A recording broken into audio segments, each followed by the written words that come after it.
Maître Olivier Manga, bonjour. Bonjour Ndeko. Vous êtes avocat. Je suis avocat et je suis également aussi acteur politique.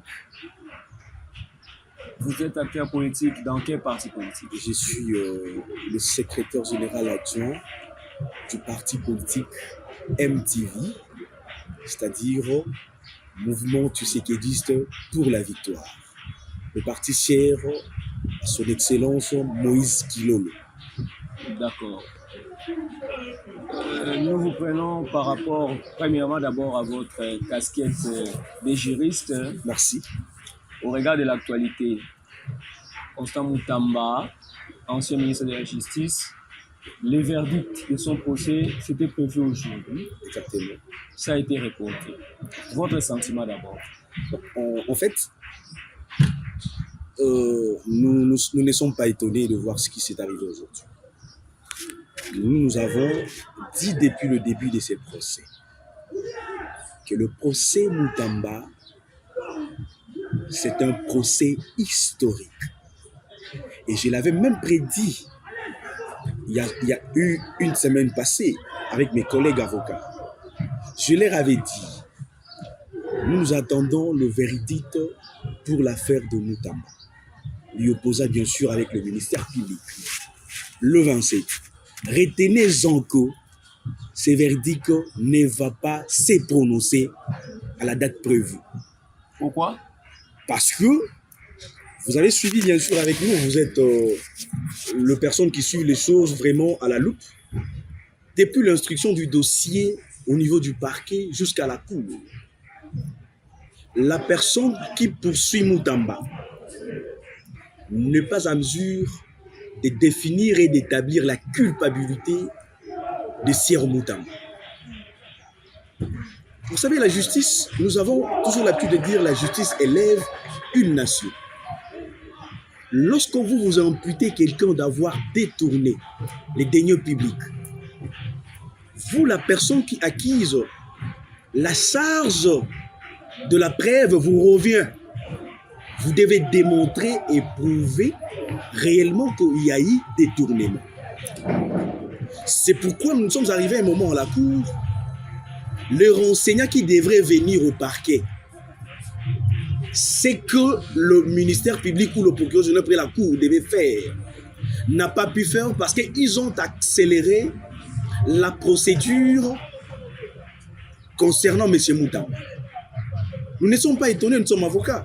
Même si aujourd'hui on avait prononcé les verdicts en défaveur de M. Moutamba, nous sommes avocats, on ne peut pas être surpris. Nous devons d'abord respecter le prescrit et le loi de la République. Le président de la République prône sur l'état de droit, qui veut dire un état de droit. Dans un état de droit, on veut à ce que les règles juridiques soient respectées et tout citoyen doit s'y mettre et se soumettre à l'autorité de la loi. Lorsque vous avez biaisé des procédures préalables, qu'est-ce que vous allez vous attendre au fond du dossier, monsieur le journaliste? Nous sommes jeunes, Moutamba sont jeunes, nous soutenons certaines de ses actions, mais là où il a peut-être fait des dérapages, on peut condamner. Mais on ne peut pas accélérer une telle procédure en charge de M. Moutamba. Nous sommes très heureux parce que la République, même les gouvernants ont constaté que le peuple qui le regardait en distance, le jeunes que nous sommes, nous avons pris les choses à main et nous avons dit jamais on ne peut pas accepter voir donc, cette impunité ou cette manœuvre qu'a voulu faire le procureur général et tous les magistrats à son autorité. Donc, si je vous comprends bien, vous soutenez... Nous ne soutenons pas M. Constant Moutamba. Mais je reste... Vous m'avez posé une question relative en procédure de droit. Je suis juriste. Je vous dis ici, je me réfère à mon professeur qui m'a enseigné la procédure pénale de res-mémoire, le professeur Tassoki José-Marie. Il nous a dit ceci lorsque nous filmons encore étudier. Lorsqu'une procédure pénale, elle n'est pas respectée, le fond du dossier ne sera non plus respecté. Il faut ici, nous sommes les artisans de la loi. Nous disons droit et nous observons le procédure et le règlement de la République, le règlement que régit la République. Lorsqu'une procédure est violée, on ne peut pas. Et surtout, messieurs les journalistes, l'affaire, elle n'est pas purement judiciaire, mais le plutôt administrative. Je m'explique.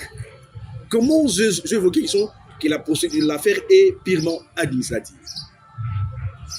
Je pense que nous sommes en matière de la passation de marché de gré à gré. Nous avons observé la loi. La loi dit quoi? Lorsqu'il y a par exemple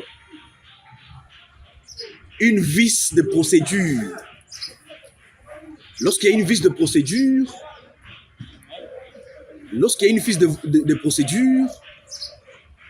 la loi dit, lorsque la procédure n'est pas respectée, il faut automatiquement, sans débat, annuler le marché. C'est recommencer toute la procédure à zéro. Sur Moutamba, a observé, a respecté certains préalables. Il a renu le dossier, il a soumis à l'autorité approbatrice qui est la première ministre, chef du gouvernement. La loi dit, il y a le délai de 10 jours. Lorsque l'autorité contractante soumet le dossier à l'autorité approbatrice dans le délai de 10 jours, l'autorité approbatrice doit répondre à la demande. Si cette dernière ne répond pas à la demande, on considère que l'autorisation est tacite, c'est-à-dire le marché est approuvé. Mais vous allez constater, la première ministre va rappeler maintenant le Mineta de la justice après 14 jours, c'est-à-dire après que le délai prévu par la loi ait épuisé, lui demandant de lui compléter les pièces dans les dossiers, dans l'objet du marché. Donc en retard. En retard de 4 jours. Et est-ce que la faute doit revenir à Sior Moutamba? À quel niveau? Et nous sommes sur le plan administratif. Et je ne pense pas qu'en matière administrative, une faute administrative de tel genre ne peut jamais ramener quelqu'un au pénal, sauf s'il y a peut-être la fraction de fausse en écriture qui intervient. Là, d'office, le parquet peut s'en saisir. Mais il devait saisir le Conseil d'État. C'est l'organe habilité à traiter le contentieux administratif et non la Cour de cassation. Mais maître, prendre l'argent du compte Frivao, les transférer pour, dans un autre compte pour construire une prison, trouver une société bidon qui n'existe pas, qui n'a pas d'expérience, leur attribuer les marchés. Je ne sais pas. Qu'est-ce que vous voulez encore? Messieurs les journalistes, vous savez, il s'agit de la res publica. Nous ne pouvons pas traiter ou discuter de la question de la chose publique avec beaucoup de légèreté. Quand vous me parlez que la société Frivao n'a pas une existence juridique. Non, la société Zion qui a gagné le marché. La société Zion qui aurait gagné le marché n'a pas une existence juridique. Ni d'expérience. Ni d'expérience. Je suis tellement stupéfait et ça frise même aux oreilles. Excusez-moi de le dire. D'après les procureurs. Hein? D'après le procureur. C'est normal au procureur de charger le prévenu Moutamba. Vous comprenez? Parce que jusqu'à présent, nous discutons avec vous, Moutamba n'est pas condamné. Il est prévenu. Il bénéficie encore du principe de la présomption d'innocence. Lors des audiences, vous allez remarquer la Cour a appelé le directeur général du guichet unique, pour répondre à cette question dont vous venez me balancer tout à l'heure là. Le directeur général a confirmé devant la Cour que la société Zion Construction SARL a une personnalité juridique. La société existe et elle a une capitale d'au moins 15 millions de dollars américains. 15 millions. 15 millions de dollars. On a parlé de 5 000 dollars. C'est faux, ce sont les allégations du ministère public. Allez-y vérifier, vous êtes journaliste. Vous êtes également aussi le journaliste d'investigation. Vous ne pouvez pas prendre tout ce que les gens disent à la cité et passer à l'émission ou à la télé pour aller le propager. Il faut vérifier l'authenticité de l'information. Allez-y. Le personne chargée à reconnaître les entreprises en République démocratique du Congo ont dit de toutes leurs forces devant la Cour que la société existe bel et bien et a une adresse physique.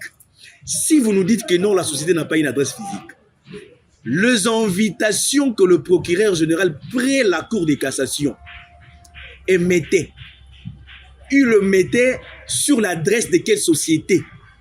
Et qui est cet agent qui irait déposer? Est-ce c'était chez Cher Moutamba ou bien à la société dont le ministère public fait allusion de ne pas avoir l'existence juridique? Ça, ce n'est pas un débat qu'on peut discuter, monsieur le... Manque d'expérience. L'expérience... Et puis, ils n'ont jamais construit des prisons. Je reviens à ça.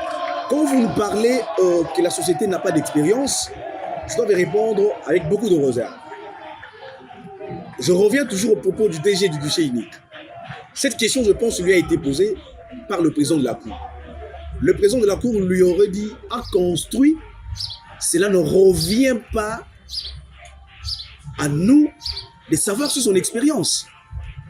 Moi, je pense même cette question de passation de marché ou c'est lui qui a gagné le marché. J'ose croire que ce n'est pas Moutamba qui aurait attribué. Oh, mais c'est lui, on parle du gré à gré. Non, le marché à gré à gré. Il faut maintenant se poser des questions. Je vais revenir tout de suite en arrière. Lors de la remise et reprise entre Mme Rose Mutombo et le ministre Moutamba. Je pense qu'il y a un principe, vous avez aussi été à l'école des droits avant de devenir journaliste. Il y a un principe, nous disons, il y a le principe de continuité des services publics de l'État. Il a trouvé le dossier dans la table lors de la remise et reprise. Mme Rose Mutombo a fait état à Sier Moutamba. Voici ce que nous avons fait, voici ce qu'on n'a pas fait. Voici les différentes sociétés qui ont sollicité, qui étaient les concurrents pour gagner le marché. Mais parmi lesquels, la société Zion Construction SRL a été retenue. C'est Mme Mutombo qui a... Certainement. Le dossier Zion est passé par Mme Certainement, Mutombo. tout ce qui s'est fait maintenant dans le procès Moutamba, c'est des gens sur les apprêtes de Mme Rose Mutombo. Et d'ailleurs, plus loin même, Mme Rose Mutombo va dire, tout ce qui a été fait, ce n'est pas fait lorsque je suis nommé ministre de la Justice. C'est ses prédécesseurs qui ont déjà créé tous ces comptes et qui ont même sollicité les différents entrepreneurs qui sollicitaient le marché. Moutamba est venu juste pour la continuité. Parce qu'on dit que la société Zion, il y a une copine de Moutamba qui a inséré. Attendez, bon, ce sont des accusations. Vous savez, moi je vous ai dit au départ que le ministère public est dans la recherche des infractions. C'est de son droit de charger le prévenu devant la cour. Parce que c'est lui qui oppose Moutamba devant la cour. Donc il doit démontrer à la cour, il doit chercher à convaincre la cour pour que la cour tienne de ses attentions et de ses accusations et fan de pas Moutamba.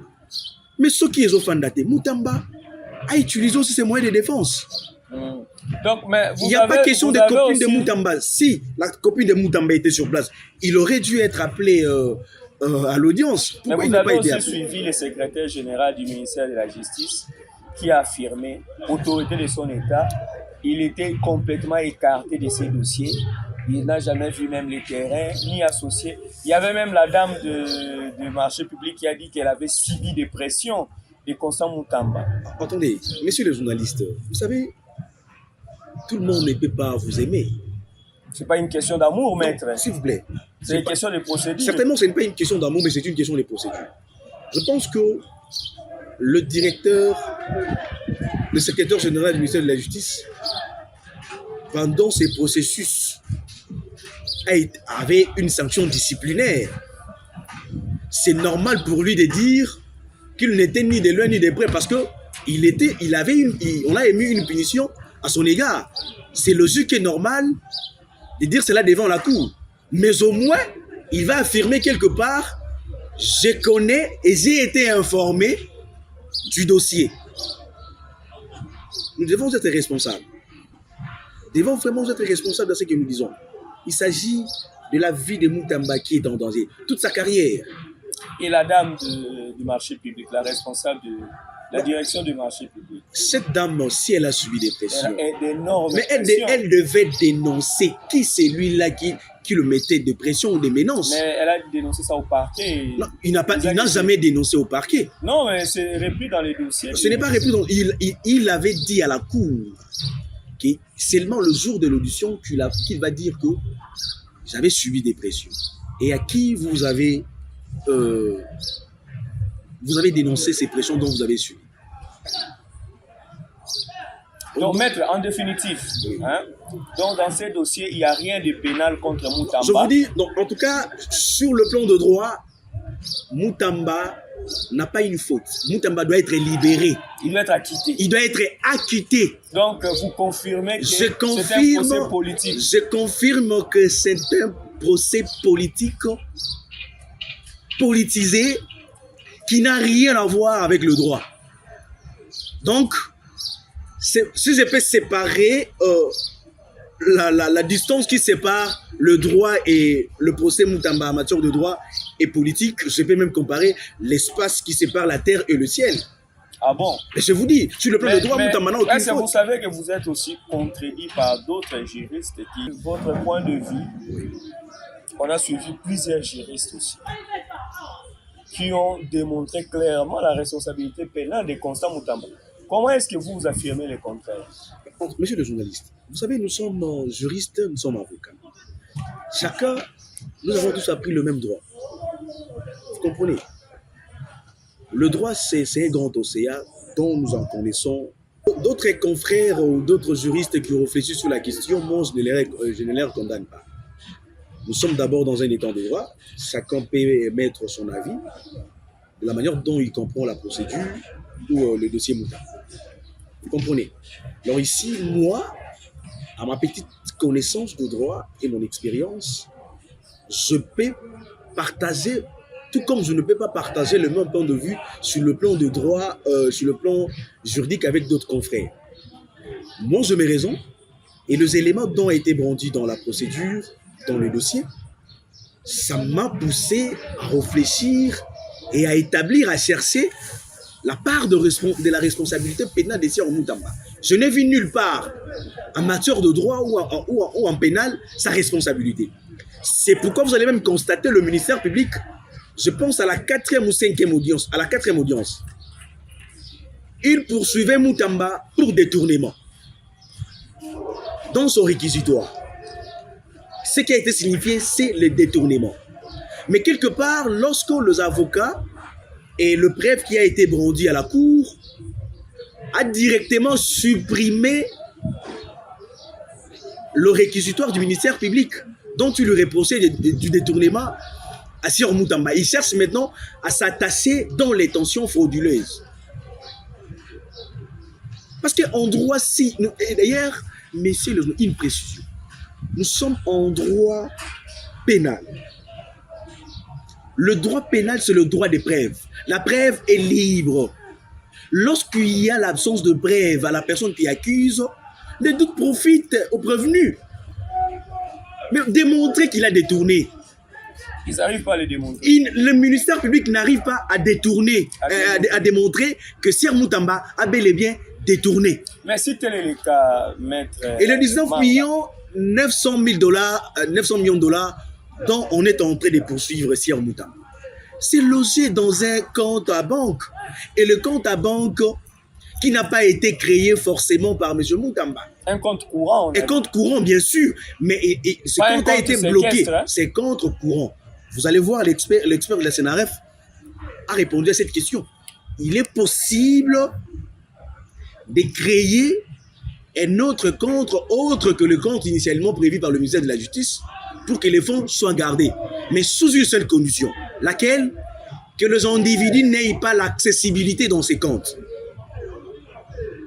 Moi, excusez-moi de dire ça, ce n'est pas un propos que je tiens à la corde du ministère public.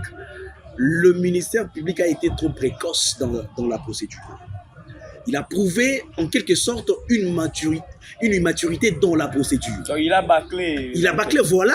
Il aurait voulu attendre à ce que l'argent qui a été versé soit bougé. À ce moment-là, la culpabilité des Sieur Moutamba devait être bel et bien établie. Cet argent, ce n'est pas dans le compte de l'un des membres de famille de M. Moutamba, moins encore dans son compte privé. C'est dans le compte de l'entrepreneur qui aurait gagné le marché. D'accord. Maître Olivier Manga. Monsieur le journaliste. Un autre dossier encore, en tout cas l'actualité est judiciaire. Certainement. Les procès Kabila. Ok. Ou peut-être, j'allais dire, Hippolyte Kanambe, comme nous apprenons des histoires lors de ces procès. Ok. Quel est votre regard des juristes sur ce qui se passe à la haute cour militaire? Vous savez,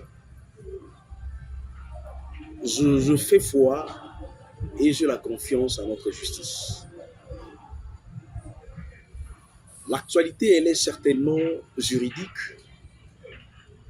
Le procès de l'ancien sénateur à vie, M. Kabila, c'est un procès qui nous a, nous autres, jeunes que nous sommes, révélé beaucoup de choses dont l'on ne connaissait peut-être pas. Comme quoi?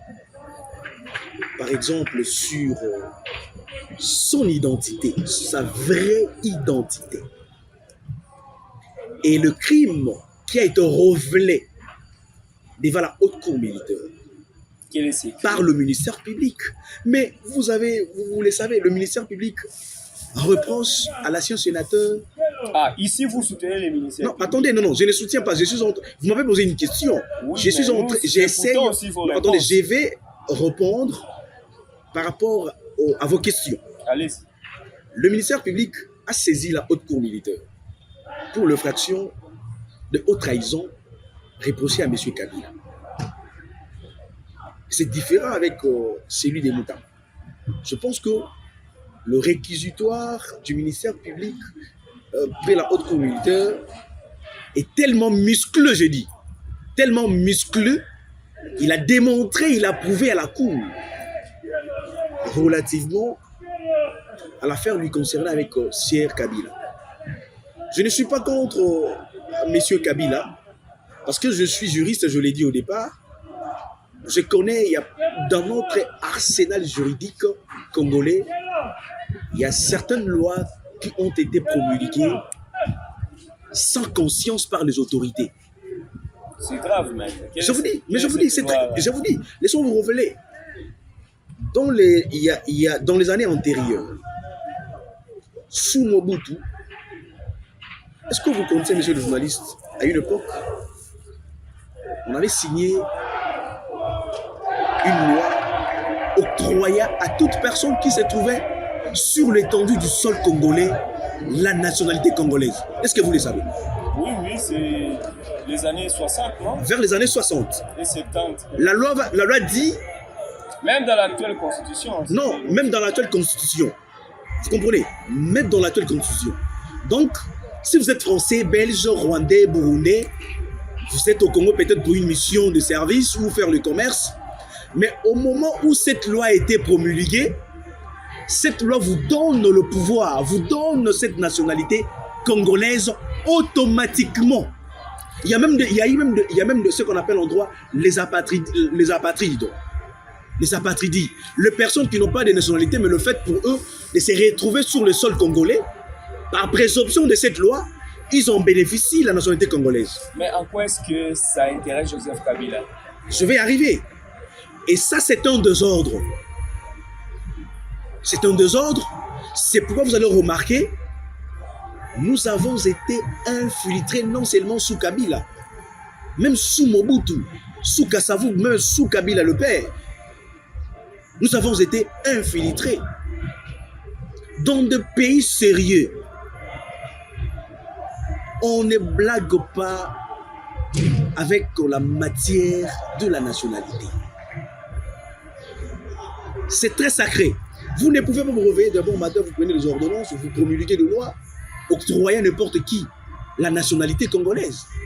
Vous voyez ici avec moi, j'ai fait un pays aux États-Unis. Pour que vous optez, ou pour qu'on vous octroie, on vous reconnaît la nationalité américaine, ou même par acquisition, c'est tout un problème. Mais chez nous, tout est donc. Nous sommes dans les désordres, tout est permis.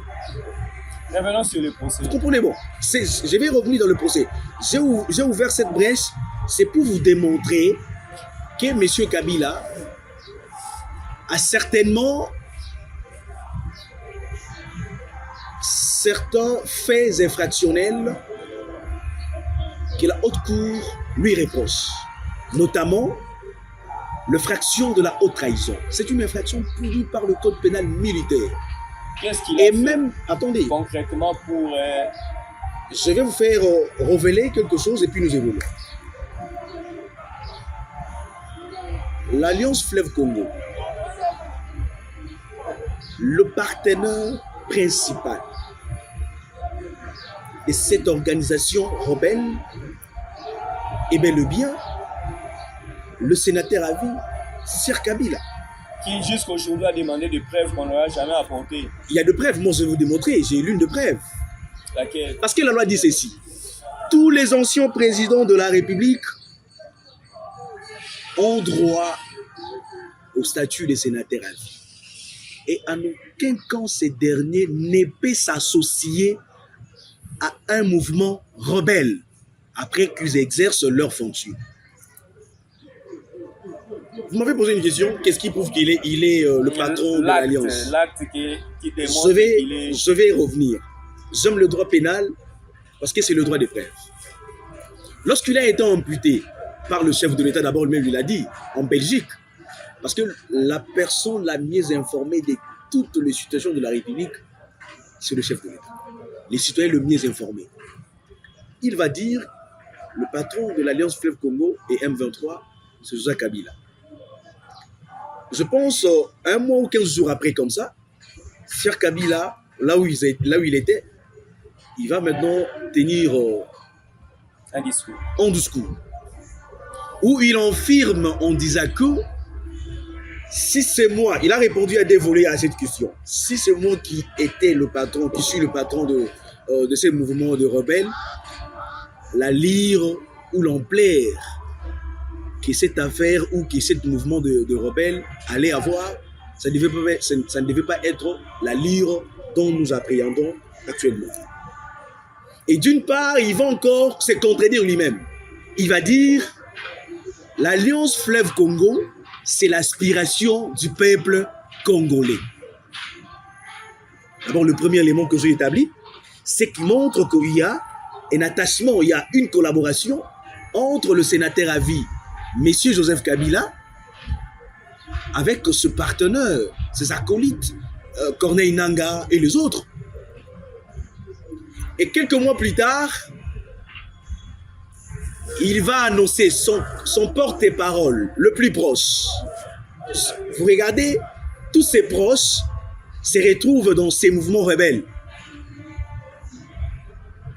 L'aide de ses proches va communiquer en date telle, le sénateur autorité morale Sir Kabila va regagner le sol de ses ancêtres.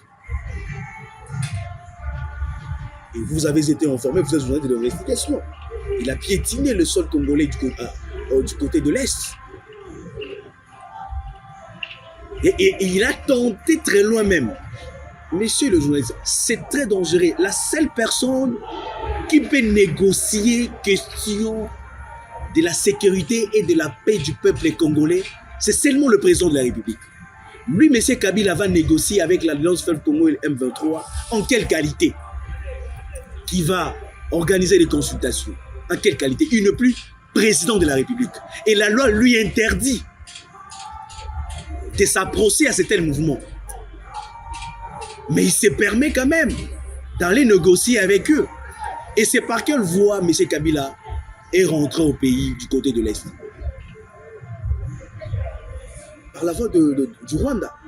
Minembwe, il est entré de l'autre côté, il est arrivé à Goma.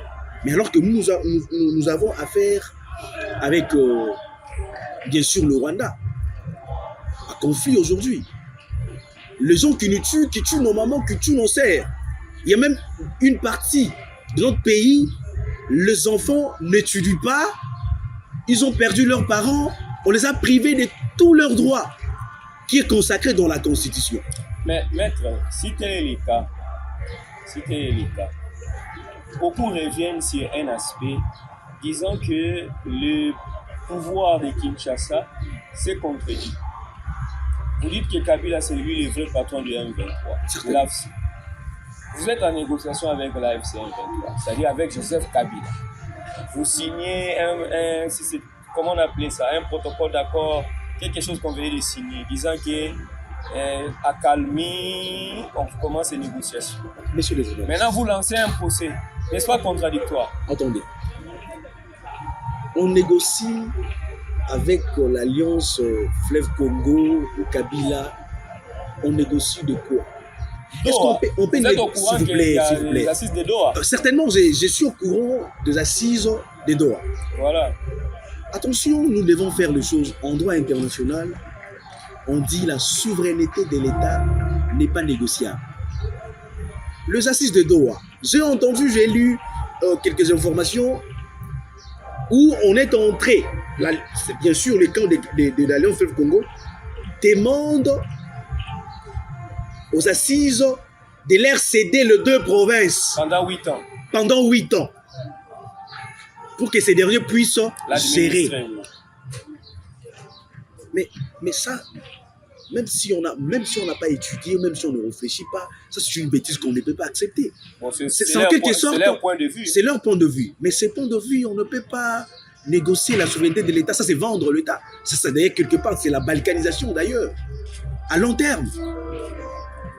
Ça, c'est une bêtise qu'on ne peut pas accepter. On ne peut pas négocier la souveraineté de l'État. La patrie est sacrée. Mais M. Kabila, moi je ne comprends pas. Il y a des accords qu'on nous a révélés. Vous avez lu le préambule de l'accord de Washington aux États-Unis avec le Rwanda. Ça revient dans le même sens, dans le même ordre d'idée, dans le même optique. Nous ne pouvons pas céder le sol congolais aux mains des infiltrés, des étrangers. Dans des pays sérieux, M. Nanga,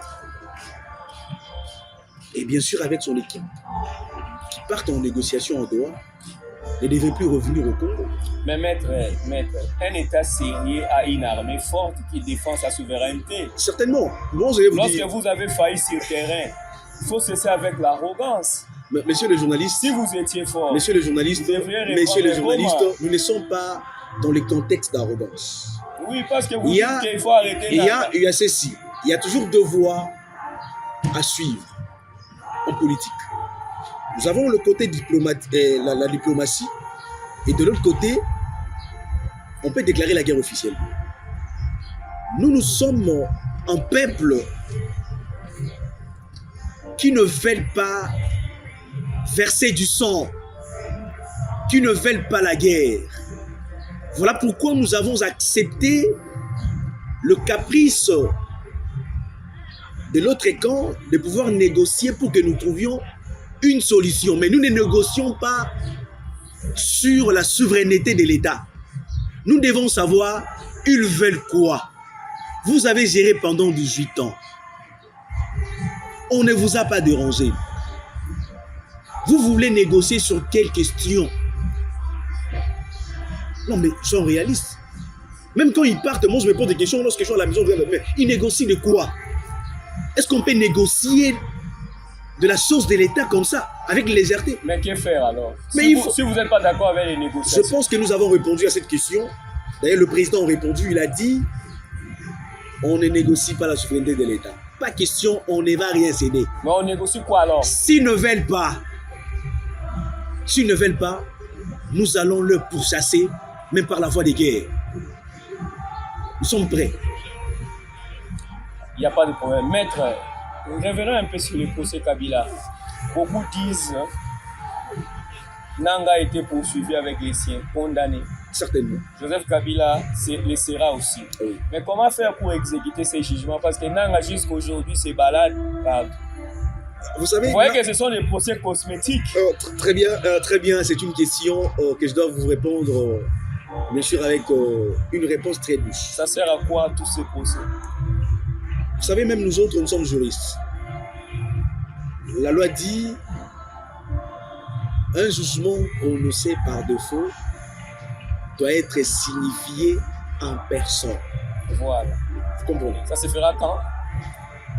Je dis, je vais vous répondre. Nous réfléchissons, je vais vous répondre. Quel est le statut actuel de M. Nang? C'est un rebelle. Et il est dans quel coin du pays? C'est dans le coin du pays où il contrôle. C'est-à-dire c'est lui qui est le roi de la jungle. Mais nous avons commencé, on ne s'est pas limité seulement dans la sanction. On a confisqué la plupart de ses biens qui est situé à Kinshasa et partout ailleurs. Mais on peut même signifier quelqu'un un jugement par la voie des médias.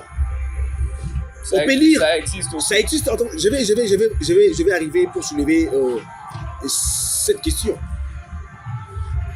Je reviens tout petit peu. Affaire Moutamba, on peut être même surpris ce matin, la lecture du jugement à la RDNC. Et demain, on ordonne une ordonnance de prise de corps. Tout est possible. On a lu le jugement condamnant M. Nanga et ses associés. Mais retenez, aujourd'hui nous sommes le 27 août 2025. M. Nanga finira par être arrêté et traduit en prison. Nous devons attendre. Nous devons attendre. Parce qu'il a pris les armes et nous aussi, la puissance publique ne revient qu'à l'État. Nanga, même s'il faisait tout ce qu'il peut faire là, il finira par être arrêté, soit il va fuir ce pays. Mais est-ce qu'il ne va pas finir par être amnistié? Parce que beaucoup voient déjà l'amnistie avec les assises de Doha. Qui va l'amnistier? Oh, papa, qui va nous sommes dans ces pays, nous avons vu les assises de Doha. Attendons, monsieur le journaliste. Une amnistie. Attendez. Ça aura de l'argent, s'il vous plaît. Ça sera de l'argent perdu pour la République, du temps des avocats perdus et des Congolais qui ont suivi ces procès. Et le lendemain, ils vont apprendre que Nanga est amnistié suite à un accord. Je ne pense pas. Vous risquez d'être déçu, maître. C'est lui qui a fait des crimes très graves. Très graves contre la République et il a servi. Et moi, j'ai très mal lorsqu'on me parle qu'il a été un serviteur de Dieu. J'ai très mal de croire à un tel monsieur. Il n'a pas été un serviteur de Dieu. S'il était un serviteur de Dieu, il n'allait pas prendre les armes contre la République et le peuple qui pressait la parole de Dieu. Si Nanga était sérieux, il ne devait pas faire ça. C'est un monsieur, vous le faites, vous le prêtez beaucoup plus d'attention, je ne sais pas pourquoi. Nanga a de langage contradictoire. Ce n'est pas un monsieur qu'il faut suivre, monsieur le journaliste. Nous sommes Congolais, nous devons nous sentir toujours lésés lorsque une partie de notre pays est touchée ou affectée par le rebelle ou par l'un de nos concitoyens qui prend les armes contre nous. Nanga, au moins, je peux, de tout ce que je peux tenir comme rigueur à son charge, mais d'une part, je peux lui récompenser un frère, nous avons la main dans son dos avec lui. Mais il est allé très loin, il n'est pas un serviteur, monsieur le journaliste. D'accord. terminons par ces interviews par le dialogue. De plus en plus de langues s'élèvent, les acteurs politiques disent que la situation politique actuelle, le dialogue, tout le monde estime l'Église catholique, l'Église protestante, les idées de Fayoulou. En tout cas, plusieurs personnes pensent qu'au regard de la situation actuelle du pays, ça nécessite un dialogue. Le président même avait évoqué un gouvernement d'ouverture, donc voilà. Le dialogue d'abord. Vous trouvez que c'est utile? Monsieur le journaliste, le dialogue, je ne peux pas mettre cette question de dialogue à l'exergue. Je ne peux pas supprimer. C'est une voix aussi qui peut porter des solutions à certaines questions. Mais la question s'avère très importante d'abord de se poser. Ces dialogues a pour quelle finalité? Le temps est mal choisi pour le dialogue. On doit dialoguer sur quoi? Le président... Non, attendez, il y a la cohésion nationale. Le chef de l'État, le président de la République, avant la sortie de ce gouvernement, je pense que vous avez suivi, il avait dit qu'il va former un gouvernement de l'Union nationale. Pour faire quoi? Pour préserver l'unité nationale. Il a tendu la main à ses frères congolais, à ses sœurs congolais, à toutes ces forces politiques de venir servir la nation congolaise qui est notre alma mater. Ce n'est pas la première fois, le chef de l'État est de bonne foi. Depuis 2018-2019, lorsqu'il a été élu, il a toujours tendu la main à l'opposition de venir, de leur dire d'amener leur rapport pour construire l'avenir de notre pays. On a dit que le gouvernement de l'Union nationale va bientôt être constitué de toute force politique qui compose la République démocratique du Congo. Il y a même Sir Fayoul qui a été consulté par le président de la République. Pourquoi les autres résistent-ils?